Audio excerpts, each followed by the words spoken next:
Hello, no? So, ito ay patungkol sa mga tao no, na hindi pa rin naniniwala kay Kristo. Mga tao na para sa kanila si Kristo ay tao lamang. At para sa kanila, bakit pa tayo dadaan sa anak kay Kristo? Bakit hindi tayo pupunta at didiretso sa Ama? Kung ganon naman ang sistema, kung pwede na naman pala na didiretso sa Ama, walang silbi ang kamatayan ni Kristo sa krus. At bakit pa ipinadala ng Ama si Kristo? Kung hindi, kung pwede rin naman, didiretso tayo sa Ama. At doon din pala ang kaligtasan sa ating Ama. So lahat pala ng mga sinasabi ng ating Panginoon si Kristo at yung mga pinangaral ng mga apostolis nito ay walang kabuluhan. Doon nagkakamali ang mga taong anti-Kristo. Dito sa kasulatan, sinabi mismo ng ating Panginoon si Kristo, di ba? No one comes to the Father except through me. I am the only door. I am the bread of life, the life and the resurrection. So walang makakapunta sa Ama kung hindi sa pamamagitan ng ating Panginoon sa Kristo.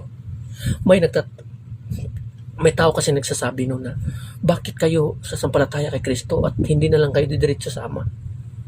So doon kayo nagkakamali. Dito sa kasulatan, sinabi dito sa John chapter 5 verse 21 hanggang sa 23, sinabi dito, kung paanong ibinabangon ng Ama ang mga patay at binigyan sila ng buhay, gayon din naman binubuhay ng anak ang sinumang nais niyang buhayin. So klaro, hindi humahatol kanino man ang Ama. So hindi raw humahatol kanino man ang Ama. Sa halip ay ibinigay na niya sa anak ang buong kapangyarihang humatol. So ang paghahatol ngayon nandoon na sa anak, kasi ang buong kapangyarihan ay ibinigay na ng Diyos Ama doon sa anak at wala na sa Ama. So ngayon, kung didirekta ka sa Ama, paano ka magkakaroon ng buhay? Kung ang buhay na walang hanggan ay makakamtan lamang natin doon sa anak, kay sa ating Panginoon Kristo. 'Di ba? Ang buong paghahatol ay ibinigay na ng Diyos Ama doon sa anak. At sinabi dito, upang maparangalan ng lahat ang anak tulad ng kanilang pagparangal sa Ama. So klaro, ang hindi nagpaparangal sa anak ay hindi nagpaparangal sa Ama na nagsugo sa anak. So klaro, ang hindi nagpaparangal sa anak, hindi nagpaparangal sa Ama. So klaro po ito. Para po ito sa mga taong hindi naniniwala kay Kristo. Kung patuloy kayo dyan sa inyong paniniwala na kabaliktaran sa nakasulat sa Biblia, patungo talaga kayo sa impyerno. Dito sa kasulatan, ngunit sinabi dito sa John chapter 5 verse 14, ngunit ayaw naman ninyong lumapit sa akin upang kayo'y magkaroon ng buhay. Itong mga taong ito, ayaw lumapit kay Kristo dahil ayaw nilang magkaroon ng buhay ng walang hanggan. Gusto nilang didirekta sa Ama kasi nga gusto nila nga direkta, nga maligtas talaga sila. Sigurado ang kaligtasan. Hindi nila naiintindihan na ang kaligtasan andoon na sa anak at wala na sa Ama. Kasi nga ibinigay na ng buong kapangyarihan ng Ama doon sa anak. So klaro. So dito sa kasulatan, para sa mga tao patuloy na naniniwala na hindi tumatanggap kay Kristo. Sinabi dito sa kasulatan sa John chapter 12 verse 48, may ibang hatol sa mga ayaw tumanggap sa akin at sa aking mga salita. O itong mga taong ito na hindi naniniwala kay Kristo, na may ibang humahatol, hindi naniniwala kay Kristo at sa mga salita ng ating Panginoon Kristo, may ibang humahatol. Ang salitang ipinahayag ko ang hahatol sa kanila sa huling araw. So klaro po, di ba? Ang hahatol sa kanila sa huling araw ang salita ng ating Panginoon Kristo. Kung dito sinasabi, ang hindi sumasampalataya sa anak, hindi sumasampalataya sa Ama. Ang hindi sumasampalataya at naniniwala at tumanggap sa anak ay walang buhay na walang hanggan, ay di makatanggap sa buhay na walang hanggan. Dito sa kasulatan, no? Dito sa kasulatan sa John chapter 6 verse 53 to 54, sinabi ng ating Panginoon Kristo, pagkatandaan ninyo, malibang kainin ninyo ang laman ng anak ng tao at inumin ang kanyang dugo, hindi kayo magkakaroon ng buhay. So klaro po, ang hindi maniniwala at sumasampalataya sa anak ng tao sa ating Panginoong Kristo ay hindi magkakaroon ng buhay na walang hanggan. So klarong-klaro ang nakasulat sa Biblia. Bakit pa nililito ninyo ang inyong isipan? Ang katotohanan, ang Biblia, wala dyan sa mga sinasabi ng inyong mga pastor na ang pinapangaral, puro kabaliktaran. Dagdag dito sa kasulatan, ang kumakain ng aking laman at uminom ng aking dugo ay may buhay na walang hanggan at muli ko siyang bubuhayin sa huling araw. So klaro po, magkakaroon ng buhay na walang hanggan ang sinuman na mga tao na naniniwala at sumasampalataya sa ating Panginoon Kristo. So hindi tayo didirekta sa Ama. So pag-isipan niyo po yan. Kasi dito kahit nga si Apostol John, no, at ang lahat ng mga apostoles, ipinapangaral nila si Kristo. Na sa pamamagitan ni Kristo, maniwala kayo at manalig at mananampalataya kay Kristo, magkaroon kayo ng buhay na walang hanggan.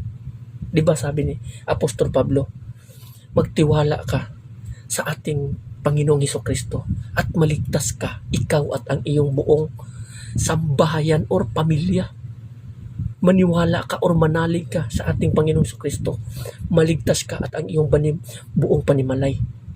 At doon naniwala yung tao at naligtas siya at ang buong niyang pamilya. Dito sinabi ni Apostol John sa 1 John chapter 5 verse 11, sinabi dito, at ito ang patotoo.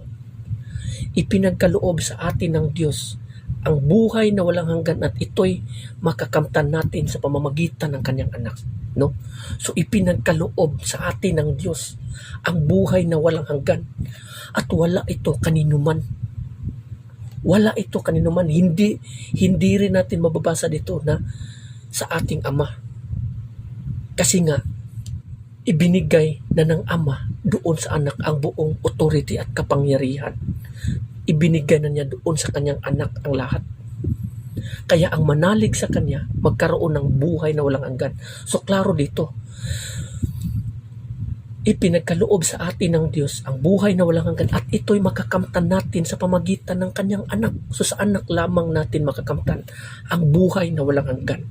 Dagdag dito, kung ang anak ng Diyos ay nasa isang tao, mayroon siyang buhay na walang hanggan. Ngunit kung wala sa kanya ang anak ng Diyos, ay wala siyang buhay na walang hanggan. So klaro, mahirap bang intindihin ang sinasabi dito? Bakit ninyo nililigaw ang inyong isipan? Bakit ninyo sinusunod ang mga pangaral ng mga demonyo? Kaysa mismo, ang kasulatan mismo na nagsasabi ng katotohanan.